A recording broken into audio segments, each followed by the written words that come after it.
ఇంట్లో ఎప్పుడు అరిష్టాలు, అశుభాలని మాట్లాడేవాళ్ళు. పిల్లగాని ఫోటో పగిలితే కనీసం కట్టియాలి అనే ధ్యాస కూడా లేదు. ఇంట్లో వాళ్ళకెవరికీ బాధ్యత లేదు. అలాంటిది అరిష్టాలు, అశుభాల గురించి మాట్లాడతారు. ఇంట్లో ఫోటో పలిగినప్పుడు తీసేయాలనే ఇంగిత జ్ఞానం కూడా లేదా?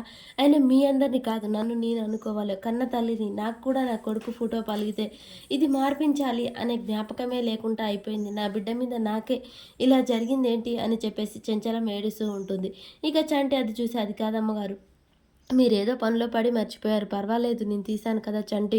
అందరికీ మంచి జరగాలనుకునే నీకు మంచే జరుగుతుందిరా అని చెప్పేసి చంచలమ్మ ఇలా ప్రేమగా నుదురుతూ ఉంటుంది. అది చూసిన చంటి వాళ్ళమ్మను గుర్తు చేసుకొని బాధపడుతూ ఉంటారు. అమ్మగారు, మీరెప్పుడు బాధపడొద్దు, మీరు సంతోషంగా ఉండాలి. చక్రం బాబాయ్, అమ్మగారు నన్ను పొగిడారు పొగిడారు అని చెప్పేసి ఇక చంటి ఆనందానికి అవధులు ఉండవు. చక్రాన్ని గిరిగిరా తిప్పుతూ ఉంటాడు. అవధులు రా, అవధులు, కింద పడతాను అని చెప్పేసి అంటూ ఉంటాడు. చంటి అలా బయటికి వెళ్ళిపోతూ ఉంటాడు. వాడి కల్మషం లేని మనసే మన ఇంటికి మంచి జరుగుతుంది చెంచలమ్మ అని కేశవ, చెంచలమ్మ ఇద్దరు మాట్లాడుకుంటూ ఉంటారు. బసవన్న బసవన్న, నన్ను అమ్మగారు పొగిడారు తెలుసా అనగానే, ఏంటి చంటి నిజమా అని చెప్పగానే, అవును, ఫోటో తెచ్చి పెట్టినందుకు నన్ను చాలా పొగిడారు అనగానే చక్రం ఉండి, అరే చంటి, నువ్వు కాస్త ఆగు, మంచి జరిగినా చెడు జరిగినా అన్నీ నీ మంచికే అనుకుంటావు. ఈ డబ్బున్న వాళ్ళు మంచి జరిగితే అందలం ఎక్కిస్తారు, లేకుంటే కింద కాలు కింద వేసి తొక్కిస్తారు.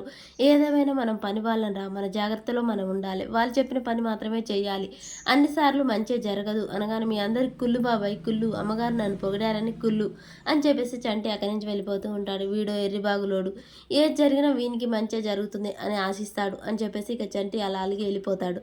విజయం ఉండి ఆలోచిస్తూ ఉంటుంది. ఏంటి, వాళ్ళ ఇంట్లో నవీన్ని పిలిపిస్తుందా? అసలు ఏ సంబంధం లేని చెంచలమ్మ డబ్బు పెట్టి ఆ నవీన్ని చదివించడం ఏంటి? అమెరికా నుంచి ఇప్పుడు పిలిపియడం ఏంటి?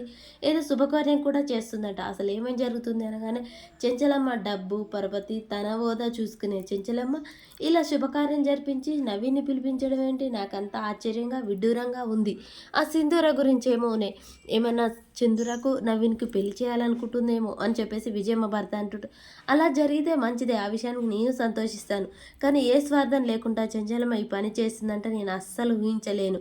అసలు ఆ నవీన్ ఎందుకు పిలిపిస్తుంది? ఆ నవీన్కి వీళ్ళకి ఏ సంబంధం లేదు కదా అని చెప్పేసి విజయమ్మ అయితే చాలా తీవ్రంగా ఆలోచిస్తూ ఉంటుంది. మరి ఇంతకు అసలు ఆ నవీన్ ఎవరు?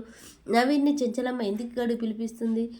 సింధూరాకి నవీన్కి పెళ్లి చేస్తుందా? అసలు ఏం జరుగుతుంది అనేది మనకు నెక్స్ట్ ఎపిసోడ్లో తెలుస్తుంది ఫ్రెండ్స్. మన వీడియో నచ్చినట్టయితే లైక్ చేయండి, షేర్ చేయండి, కామెంట్ చేయండి.